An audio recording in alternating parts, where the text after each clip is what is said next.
안녕하세요. 자, 탐정사 구차시입니다. 전 시간에는 개인 의뢰자가 많죠. 실종자, 가출인, 소재파. 물론 지금은 그렇게 예전에 비해서 실종자, 가출인이 많지는 않습니다. 근데 최근에 실종자, 가출인이 늘어나는 연령대가 달라졌어요. 과거에는 어린 나이, 그러니까 뭐 놀이공원에 가서 손을 놓쳐가지고 엄마를 잃어버렸어요. 그런 경우 이제 실종이 되고 또 가출도 마찬가지였겠지만은, 근데 지금 최근에는 연령대가 고령으로 높아졌습니다. 왜 그럴까요? 치매입니다. 치매. 그래서 그런 경우도 의뢰인들이 이런 소재를 파악해달라라고 탐정사에게 의뢰를 합니다. 자, 그 부분을 보고 우리가 이 시간에 보겠습니다. 실종자 찾기의 방법과 절차 학습인데, 공권력 사각지대를 보완하는 민간 전문 서비스. 무슨 말이냐면은, 원래 이제 이렇게 실종자나 가출인이 생기면은, 일단은 어디에다가? 경찰. 그렇죠. 공권력에 의존해야 되겠죠. 그런데 공권력에 한계가 있어요. 우리나라 경찰이 뭐 얼마가 되겠습니까? 몇십만 명 됩니까? 이런 실종 가출인만 찾으려고 하겠습니까? 업무가 얼마나 많은데. 그래서 사각지대란 말은 그런 맥락이에요. 그러니까 결국은 민간 탐정사가 찾아줄 수 있는, 보완할 수 있는, 그래서 이 탐정사 역할입니다. 자, 그게 경찰 수사의 한계, 성인 자발적 가출. 자, 이것도 참, 성인 자발적 가출. 그러니까 뭐 집에서 형제 간에, 부모 간에, 가족 간에 다툼이 있어서 난 나가겠다 라고 할 수 있겠죠. 또 수사 우선순위 등 제약. 그렇습니다. 이런 성인 자발적 가출이랄지 이런 수사 우선순위, 이건 어렵죠. 왜 그러냐면 그 숱한 뭐 절도, 폭행, 강도, 살인 많잖아요. 이게 우선이지. 실종자, 가출인, 그건 뒷전이다. 그러면 그걸 누가 해야 될 것이냐? 역시 탐정사가 해야 되겠죠. 법적 절차와 제약, 공권력의 엄격한 절차적 한계, 그걸 보완하자.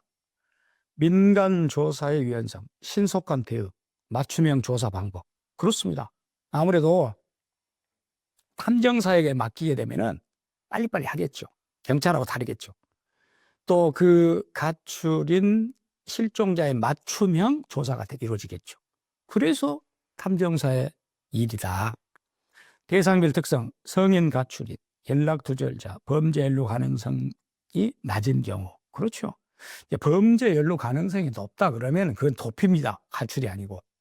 근데 그렇지 않은 경우, 성인 가출이, 앞서도 말씀드렸죠. 저거 뭐 치매랄지 이런 질환 때문에 연락 두절. 자, 이런 부분. 자, 그렇다면 이제 어떻게 찾아낼 것인가?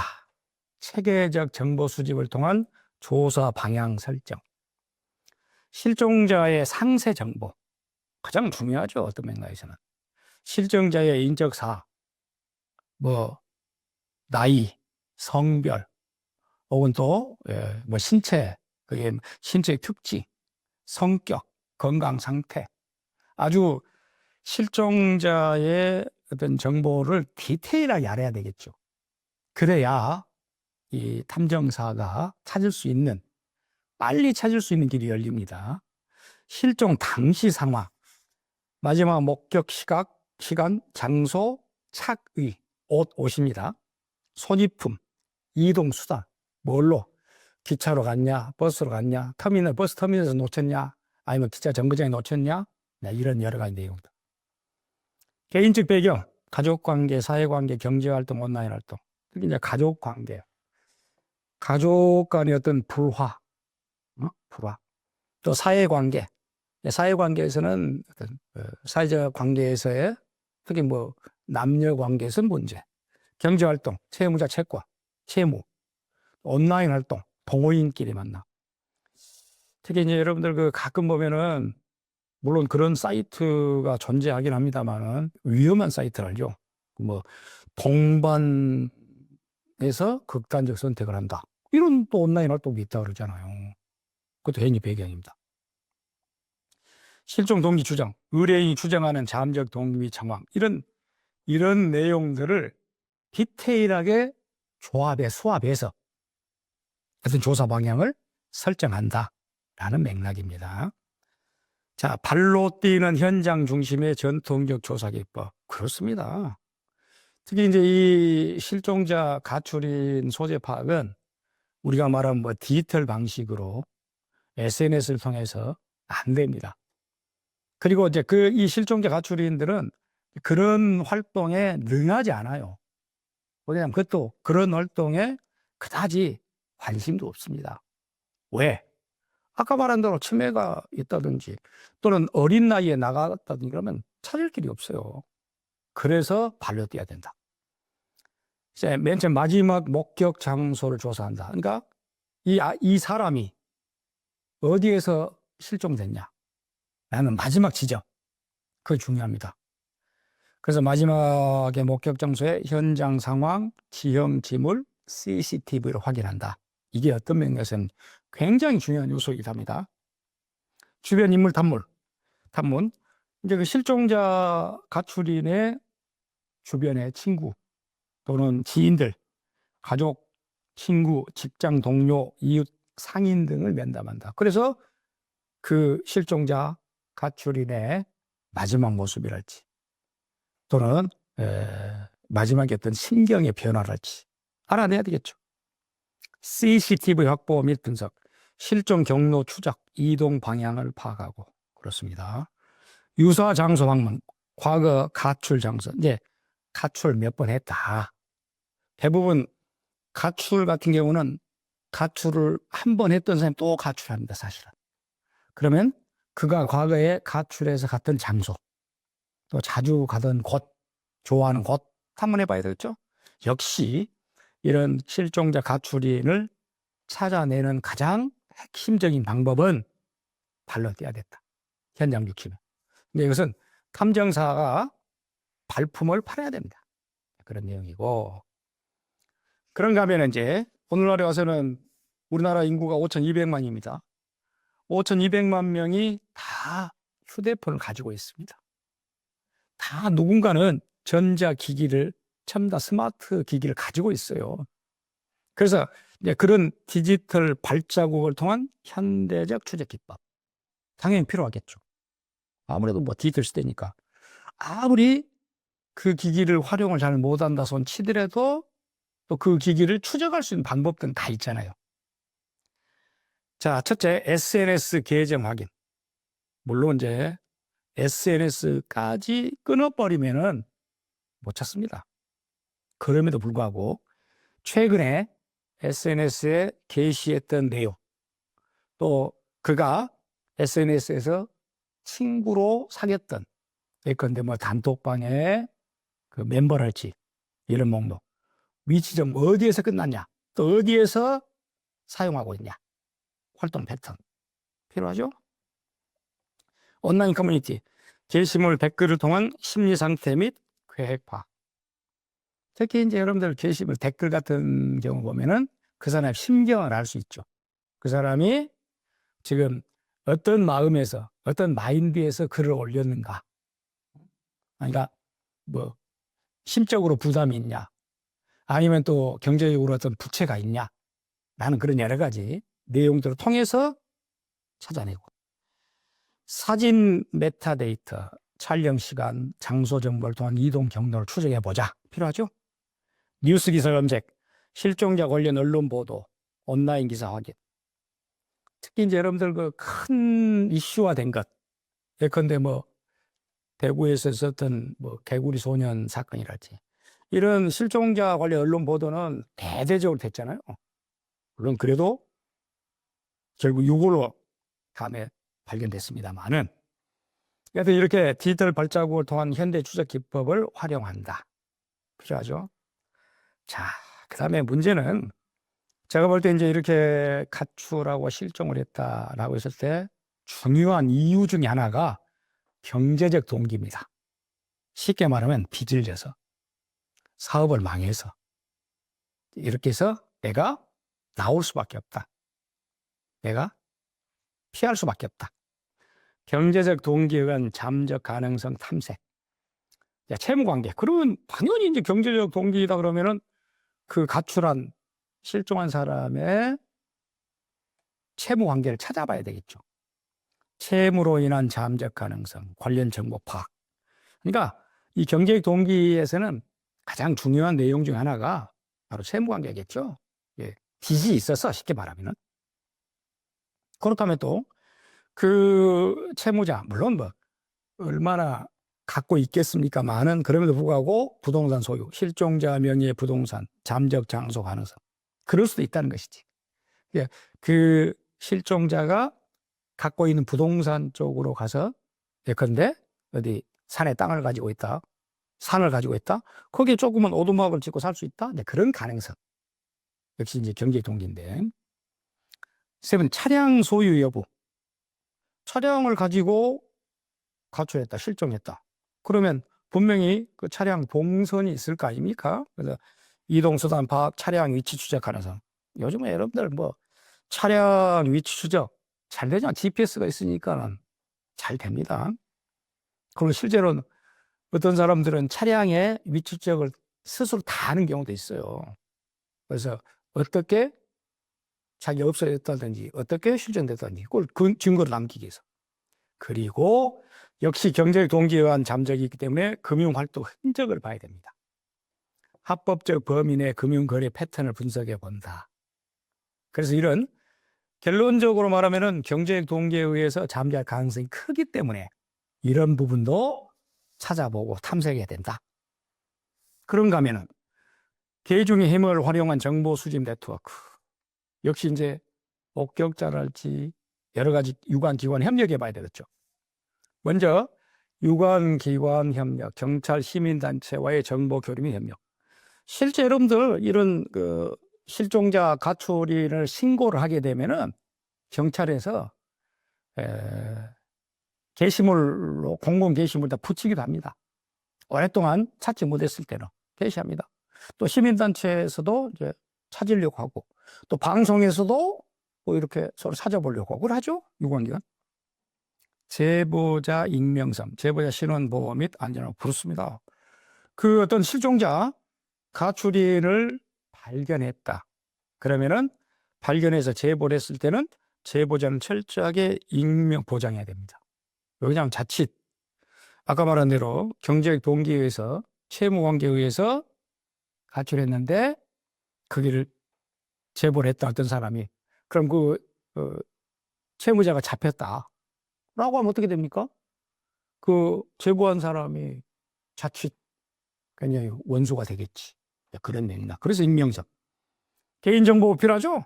불필요한 개인정보 노출 방지, 신중한 공개. 그렇습니다. 제보 채널 운영, 전단지 배포. 많이 하는 방법이죠. 전단지 배포, 온라인 게시를 통한 제보 유도. 지금도 여러분 보면은 가끔 뭐 지하철 정거장이나 버스 터미널 같은 경우 보면 지금도 전단지를 배포합니다. 우리 딸을 찾아주세요. 우리 아들을 찾아주세요. 라고 하는 경우 있어요, 지금도. 아주 이제 전통적인 방법입니다만은 그렇기도 합니다. 그러니까 대중의 힘을 이용하죠. 이렇게 해서 정보를 수집한다. 그렇다면 어떤 사람이 실제 실종 가출할까? 앞서 제가 말했던 실종 유형별 맞춤형 조사 전략, 치매 환자. 요즘 이제 이게 치매 환자가 실종되고 가출된 거 꽤 많습니다. 근데 이제 오늘날 수명이 길어지고 노령화가 되다 보니까 지금 현재 우리나라는 65세 이상 인구가 20%가 넘었습니다. 그걸 초고령 사회라 그래요. 근데 이제 나이가 먹으면 필연적으로 따라온 건 병이잖아요. 다른 육체적 병이야. 병원에서 고치면 될 수도 있고 뭐 약을 먹는다 하는데 치매야말로 지금은 치매 원인은 압니다. 그런데 치료 방법은 아직도 없어요, 사실은. 그래서 치매 환자가 많습니다. 그래서 의료 기록을 확인하고 평소 행동 패턴이랄지 기억 장소를 탐문한다. 근데 특히 치매 같은 경우는 노령증, 이 노령 실종자를 위한 맞춤형입니다. 또 같은 맥락에서 정신질환자, 치료 이력, 약물 복용, 위험 행동 가능성. 정신질환자 입장에서도 쉽게 말해 치매는 기억력이 사라진 것이고, 정신질환자는 정신이 혼미해진 것이죠. 정신이 없는 것이지. 그러니까 어떻겠습니까? 자기 집을 못 찾지. 자기 가족을 모르지. 그래서 휴게자 나온 거 아닙니까? 일부러 나온 것은 가출이죠. 청소년 가출. 학교 생활, 교우 관계, 온라인 활동 중점 조사. 그렇습니다. 특히 이제 청소년 가출은, 물론 이것은 특히 청소년기 때, 사춘기 때, 순간적으로 반항한다든지 그런 맥락, 또 부모와의 의견 충돌, 이런 것 때문에 나오게 되는데, 그렇다면은 학교 생활이 어떠한가, 교우 관계 어떠한가, 온라인 활동 찾아봐야 되겠죠. 그 조사를 그렇게 합니다. 채무 도피, 이건 이제 빚이죠. 채권자 관계, 재산 처분 내역, 은신 장소 가능. 네. 채무 도피는 당연히 이제 채권자와 관계, 또 채무 액수, 또 재산 처분 이런 걸 찾아야 되겠죠. 그러니까 결국 실종 유형별로 이런 맞춤형 조사도 필요하다라는 것이 되겠죠. 자, 그럼 안전한 발견과 인계를 위한 표준 절차 찾았습니다.